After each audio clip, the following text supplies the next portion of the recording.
But the transition that we're trying to create in this one key movement is starting your downswing sooner.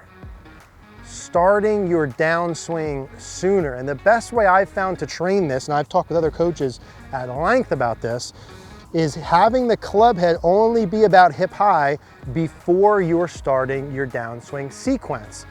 I want to talk to you today about live view golf. Now, you guys hear me say all the time that you need feedback when you're practicing. You need to know if you're actually doing what you're trying to do, and the best way to give yourself feedback ultimately is video. And not only is video the best way to give yourself feedback, but being able to see yourself simultaneously as you're doing a movement is the best form of video feedback. It's the best way I've seen to make changes in your swing and be able to correlate the differences between your feels and your reels. Live view is super easy to use and set up. Simply set it up behind or in front of you. You connect it with your iPad or phone, pop that on the ground. You can actually do your practice, see yourself as you're doing it, the best way to expedite your process. I encourage you guys to check out Live View Golf. We'll put a link in the description down below with a coupon code. Hey guys, Eric here, back up at the Bethlehem Golf Club. In today's video, we're going to talk about the most important transition move in your golf swing and how to really improve the sequencing, which is most important. Also guys, as you're watching this, if you could just take one little moment, click that gray little thumbs up button, that really helps support our channel. I would really genuinely appreciate that. In today's video, right, the transition move, and the one move that's most important for your transition, what I want to show you is the drill that I do all the time with players to help them improve their transition and sequence. And here's how it works. And I was working with someone, we're doing an in-person video not long ago, and this comes up a lot with players who have too long of a swing, and we're trying to essentially shorten it up, right? Players that get too long for whatever reason, that have issues in transition, and we're trying to shorten it up, but the same thing works really well to improve your sequencing. So here's how it works. I want you to take a club, and I've got a 9-iron here. You can do this with like a short to mid-iron.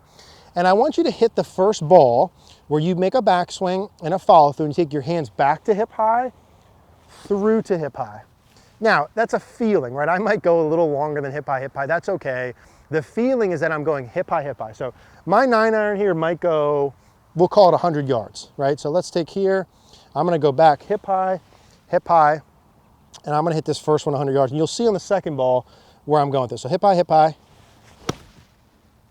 Yeah, and that's what feels like hip high to me, and that ball carried maybe 105 from there. Now here's the key to this. On this next swing, I'm gonna still have my backswing go only hip high, but from my hip high backswing, I'm gonna make a full follow through. Okay, so swing one was hip high. Swing two is hip high back, full follow through. It'll look like this. I'm gonna feel hip high, and then all the way full. Hip high back, full follow through. I'll explain why this works in a minute. Good. Now that's my 9-iron with what felt like a hip high backswing into a full follow through. That probably went 150. Now I hit my 9-iron full like 155, okay? So 5 yards off approximately. Now, I probably went a little higher than hip high, and that's okay, it's part of the point. But the transition that we're trying to create in this one key movement is starting your downswing sooner. Starting your downswing sooner. And the best way I've found to train this, and I've talked with other coaches at length about this, is having the club head only be about hip high before you're starting your downswing sequence. Now, of course, some players already swing too short and they need to do things to lengthen out the backswing. I get that. This obviously will work really good if you're someone who's super long, but even if you're too short already, you need to go longer. To learn the sequencing, the shifting, how you start the downswing, it's as good as it gets. So let me give you some more details here. So again, we'll go through it one more time. So hip high on the first one. Not trying to do anything fancy here, just get a feel for that sort of swing length. Good, so hip high, and again, that's probably about 100. Now, when I go from hip high on the way back into my full follow through, I'm trying to, once I feel my hands get to hip high, swing as fast as I can into the follow through. So I'm adding as much speed as I can control. As soon as my hands hit hip high, as much speed as I can into a full follow through. And that's really the secret as to why that works so good. Because when that probably went 155, 160, right? Some of you guys have seen the float load videos we did before, which of course were YouTube titles, like one drill to fix your entire swing and other float load videos. But the premise works the same way. And try this out for yourself. I'm telling you, record it, look in the mirror when you do it. Now the float load, we took back to hip high and paused. And from a paused spot, swing as fast as you can. And guess what? That works equally as effective. If you want to substitute the float load for this, perfectly fine. But some people will like this better because you don't have to worry about the pause.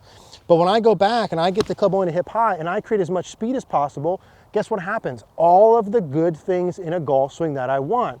The swing starts from the ground up. Even though my brain's saying swing the club fast, that starts with my feet. My pressure's pushing into my left foot. I start to get some pelvis rotation. My rib cage rotates. Everything works from ground up. I'm really feeling like I'm pushing into and out of my left foot. The pelvis and hips are rotating now.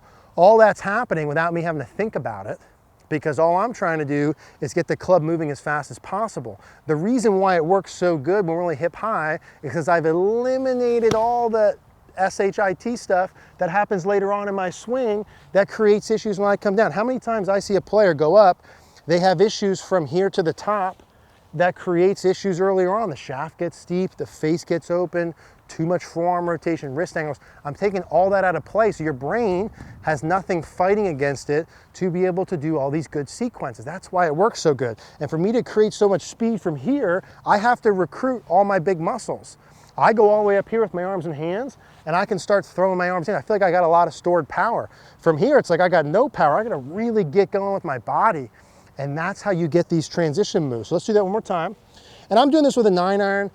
I would do this with like a 9-iron, right? I would keep this short. Do the same principles apply to all clubs? Absolutely. But I would practice this short before you start going long. So we'll go hip high on the first one. I always like you doing this first one just to get a feel for what that actual length is. I find when we do, that might have been a little far, it's probably one, no, it's pretty good, 100.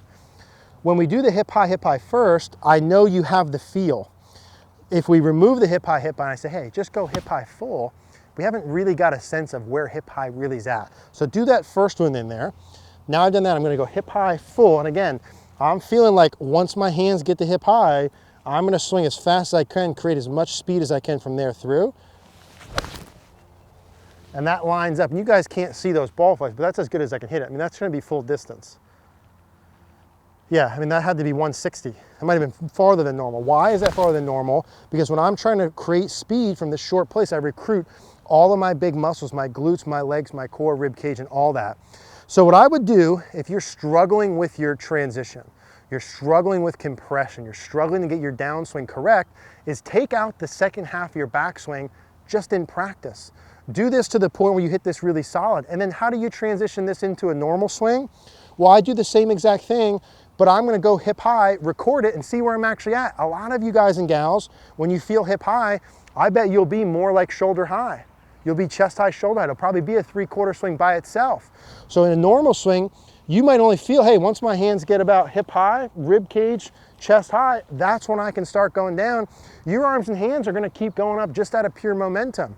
And so you shouldn't have to, there's not a lot of transition between this and a normal. I'll do one more just for good luck. Hip high, hip high. Good. And that's sort of how I would answer, you know, how you transition to full is see where this actually is when you feel hip high. So this will be hip high full. And see how far off your full swing you actually are. And if you hit the ball a lot better and a lot farther, heck, you could make that sort of sensation. You could go play golf right like that. So that's how I do the transition. I use this a lot. It works really good. Give it some time. Use it as part of your warm-up. If you guys enjoyed this video, we're going to put the link on for the float load video card on the screen. We'll also put a card to cogornogolf.com. We'd love to see you there.